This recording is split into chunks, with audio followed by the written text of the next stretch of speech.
But we have that particular surgeon, Mr. X, on tape. And I'm daring the Minister of Health, the member for St. John's Rural North, to refute it. Refute it. Deny it, so that we can play the tape on public. Well, you can take that to the radio stations and the newspapers. I don't want people's characters assassinated in here because they have no right of reply. Don't go any further with that. Very good, Madam Speaker. I agree with you. I hope they will not assassinate us too. Call us crazy and all kind of things, Madam Speaker. You know very well that I'm not even going to bother with you on that. Okay.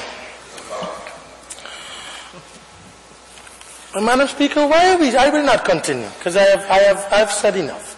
But why are we so upset about the truth, Madam Speaker? Why? These are facts.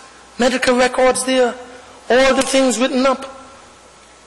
Dr. John is willing to give evidence. Jerry Watt have taken on cases against the government. Against his own government. What? Yeah. There are 2 instances. And the young guy, Bishop Dorset's son, for malpractice. Why we don't want to hear the truth? It hurts, Mr. Prime Minister. Why? I have many, many more. But you see, Madam Speaker, and I abide by your ruling. I will not say any more. Right track, right direction. No change.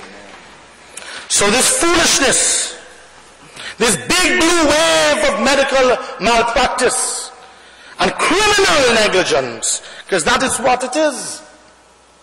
The people out there must know it is criminal negligence. The minister must resign immediately.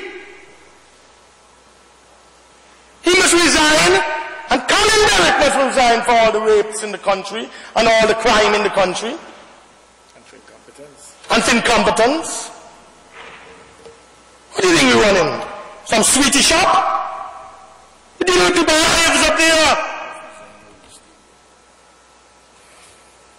And it's medical malpractice, it's criminal negligence over which John McGinley proudly presides. Can that continue, Madam Speaker? All of the good doctors up there, Joy John, Jason Belazier, Srinivas Kaza, Dr. Babu's son, Peter Bell, Tom Martin, Raghu Nandan, all the top surgeons and doctors, all either forced out by this UPP uncaring government, or they left the government health service under the watch of John McGinley.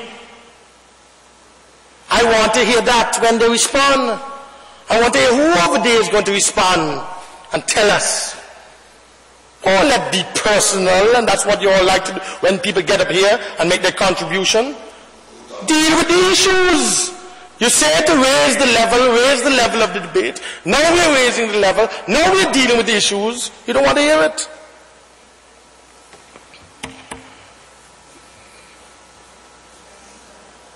Madam Speaker, today, John McGinley pleads hypocritically across this country to people, to the voters who are hurting and who yearn for change because the UPP government policies that have put them on the wrong track, policies that are sending them in the wrong direction of poverty, pain, suffering, and untimely death.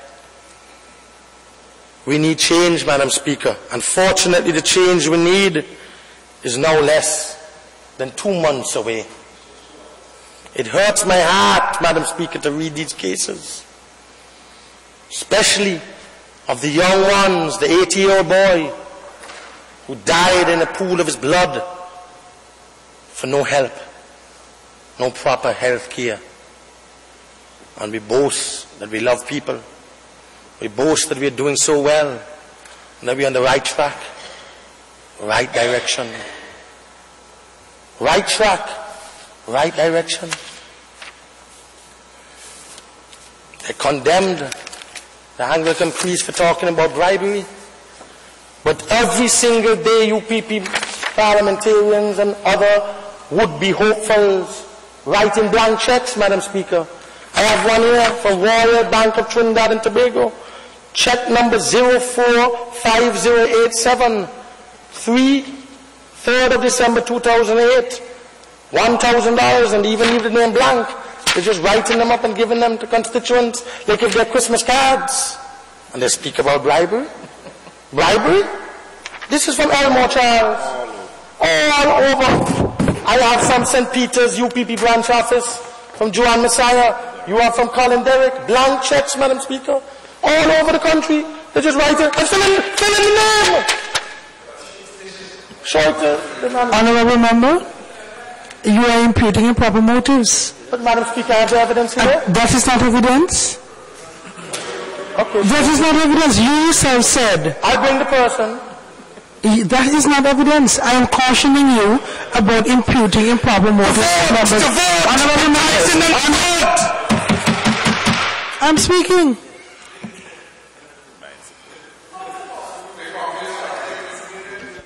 I am saying, I am cautioning you about imputing improper motives to members of either house. A check, blank or otherwise, is not evidence. You have privilege in here, but I don't want you to abuse it. How do you know that the person didn't give it to somebody to transact some business for himself? That is not evidence. And we will not be destroying people's character in here on the strength of something like that. Please. Thank you. Actually, yes, I think you ought to withdraw it, because you're forming a conclusion. I'm speaking. Honourable members, I'm speaking. Honourable Member for St. Peter, I think you ought to withdraw that statement. You have a lawyer sitting next to you. I don't think that on the strength of what you have presented there, you can make that conclusion. Honourable Leader of the Opposition. In the interest of peace, I withdraw it, Madam Speaker. No. Not in the interest of peace. Madam Speaker. It is a correct thing to do. I'm excited already in the interest of peace, Madam Speaker. Not in the interest of peace, because you were wrong to have done so.